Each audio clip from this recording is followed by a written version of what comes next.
15 февраля отмечается ежегодно День защиты детей с онкологическими заболеваниями. Дату учредили для того, чтобы повысить уровень информированности среди врачей-педиатров, профессионального медицинского сообщества и жителей о ситуации в детской онкологии.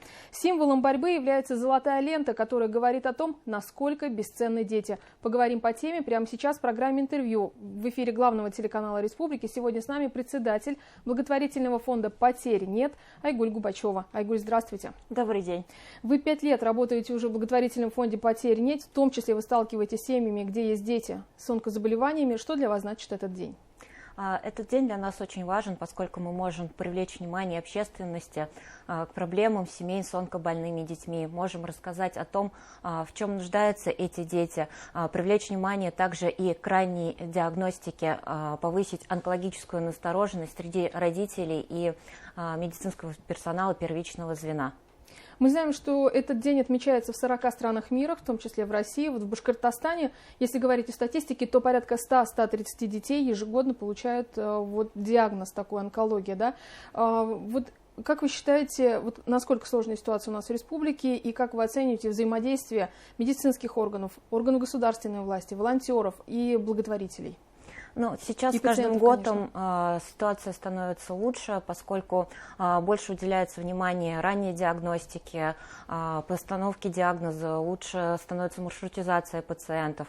В том числе наш фонд, например, с Республиканской детской клинической больницей сейчас реализует проект по ранней диагностике рака. Мы проводим лекции для медицинских специалистов первичного звена в городах и районах республики. Онколог рассказывает о симптомах и методах диагностики, в каких случаях необходимо уже направлять ребенка к онкологу, для того, чтобы поскорее выявить онкологическое заболевание и начать вести правильное лечение.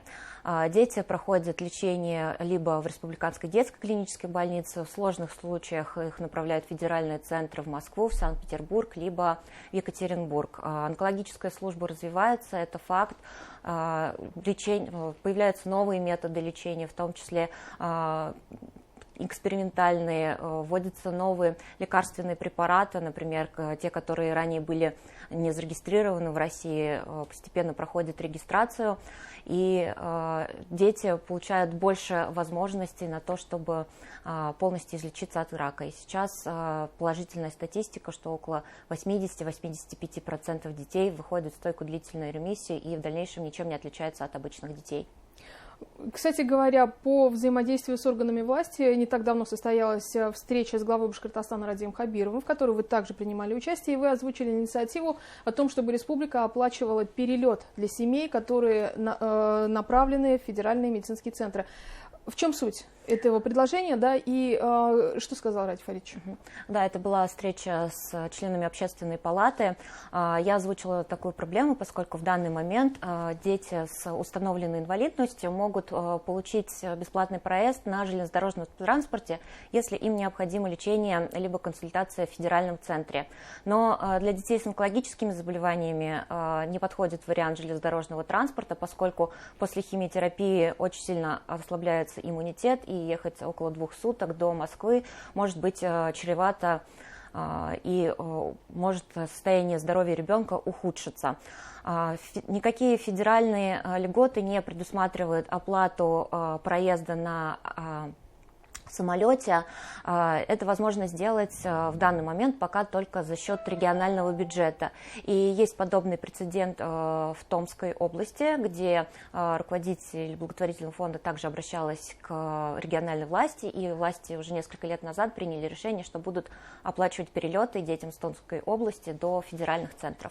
Ради Фаридович сказал, что рассмотрят данное предложение, посчитают бюджет. Я очень надеюсь, что будет принято положительное решение, поскольку действительно дети в данный момент либо обращаются в наш фонд, либо должны самостоятельно оплачивать. И при таких диагнозах, как, например, рак глаза, ретинобластому, приходится очень часто совершать перелеты. Это раз в 2 месяца, и, конечно, для семьи это серьезная нагрузка на бюджет. Мы со своей стороны, конечно, стараемся помогать, но было бы здорово, если эту ношу взял на себя наш республиканский бюджет.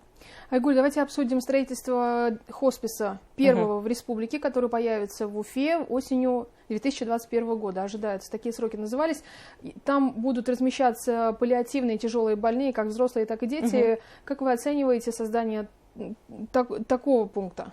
Ну, конечно, мы все очень ждали долго строительства хосписа, и я очень рада, что директором Уфимского хосписа стала Радмила Сурначева, это основатель нашего благотворительного фонда «Потерь нет».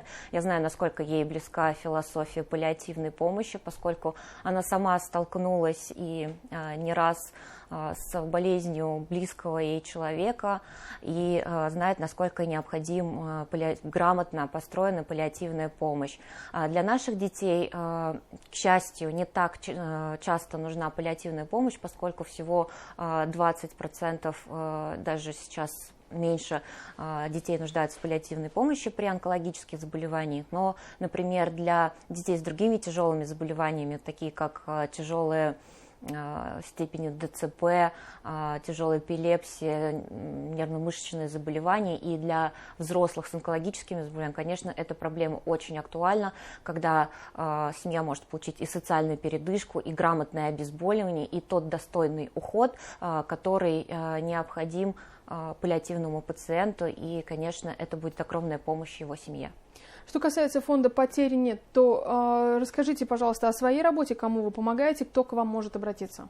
Наши основные подопечные – это дети с онкологическими заболеваниями до 18 лет из Республики Башкортостан.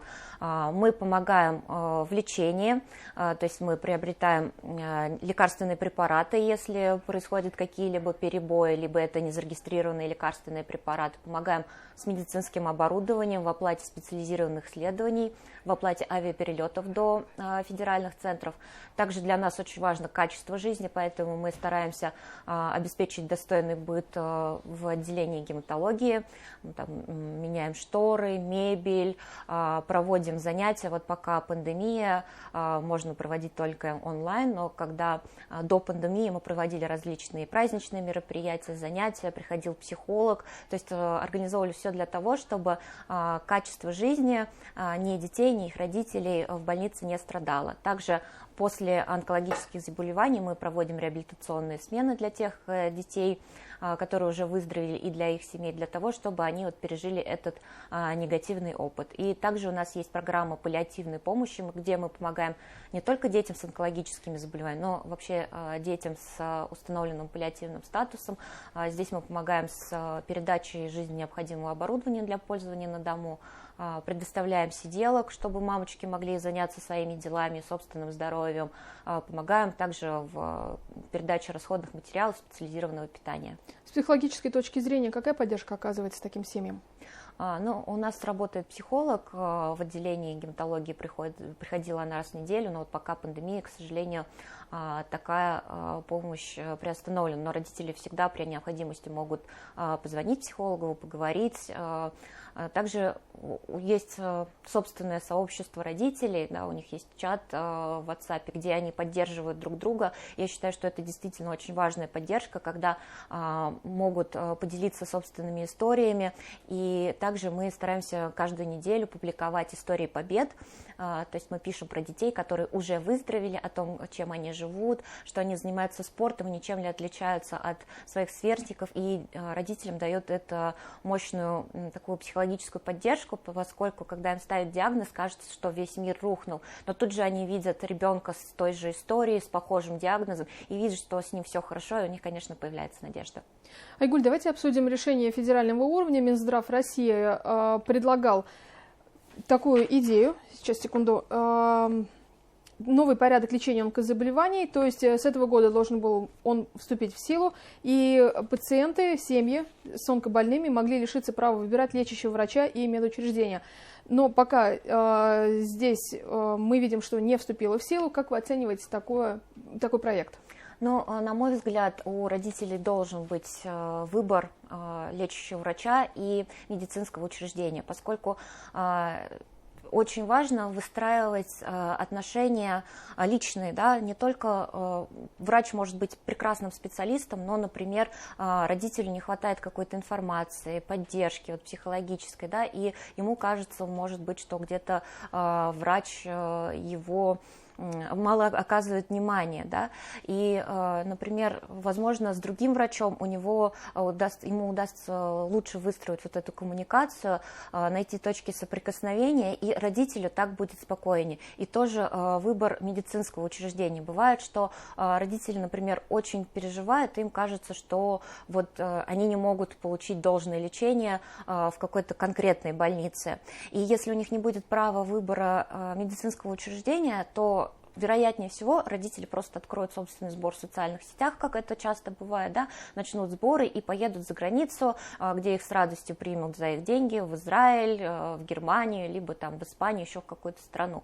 Но родителям важно понимать, они как бы тут могут и получить несколько мнений, что если, например, ребенку ставится уже инкурабельность, то есть что ему нельзя помочь, да, нельзя его вылечить, вот обратившись в несколько лечебных учреждений по России, да, он может получить подтверждение, что действительно нельзя помочь, и нет смысла ехать за границу, где, например, такую помощь тоже ему не смогут оказать, но только родитель потратит время, и что самое страшное, он потратит время ребенка, да, которое он мог провести с семьей, исполнить какие-то его последние желания, а тут получится, что ребенок просто потратил его на перелеты, на вот эти болезненные процедуры, и надежды не оправдались. В каком случае вы рекомендуете обращаться в иностранные медицинские клиники? Мы помогаем в оплате иностранного лечения, если есть рекомендация Федерального медицинского центра.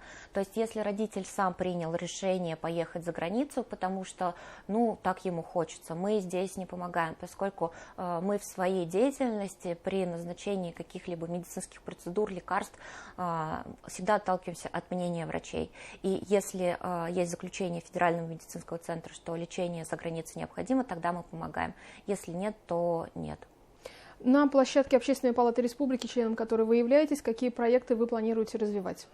Я прежде всего, конечно, планирую защищать права и интересы семей с тяжело больными детьми, как детей с онкологическими заболеваниями, так и с другими, поскольку периодически возникают какие-либо вопросы с лекарственным обеспечением, с социальными услугами. И также я планирую представлять интересы некоммерческих организаций Республики Башкортостан. Спасибо большое вам за интервью, Айгуль, было очень интересно. Я думаю, что те телезрители, которым нужна поддержка ваша, они обязательно к вам обратятся, фонд «Потерь нет». Спасибо вам. Спасибо. Это была программа «Интервью» в эфире главного телеканала Республики. Мы говорили о том, что 15 февраля отмечается ежегодно День защиты детей с онкологическими заболеваниями. Не переключайтесь, все самое интересное в нашем эфире.